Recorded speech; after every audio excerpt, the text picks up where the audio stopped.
you could see guys, ayan yung mga puno na yan, dati kalbo yan. Oo, kasi ginagawang uling ng ating mga kababayan na gustong mamuhay, na ang kanilang pamamaraan ay charcoal making o pag-uuling. So ang ginagawa nila is nagkakaroon ng kaingin system dito sa San Policarpo Este na Samar before.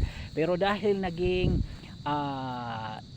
mahigpit ang ating government, and then syempre ang ahinsya ng Department of Environment and Natural Resources, ayan, ipinagbawal ang pagputol ng mga punong kahoy. Kaya unti-unting bumabalik ang ating natural resources.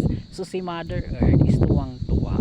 Of course, lahat din ng mga matang nakakakita is ninanamdam ang kagandahan ng ating natural resources. Ang sarap damhin, at talaga kapag once pumunta kayo dito ngayon sa dagat ng San Policarpo, mararamdaman ninyo ang kagandahan ng mga punong kahoy dahil mapipili nyo. As you can see guys, tingnan nyo ha, and then if you see it ngayon, habang gumagalaw yung mga puno, parang nakikipag-usap ang kalikasan na ang sabi happy daw siya dahil inaalagaan siya. This is your Aling Pututay na nagsasabi, I love you all.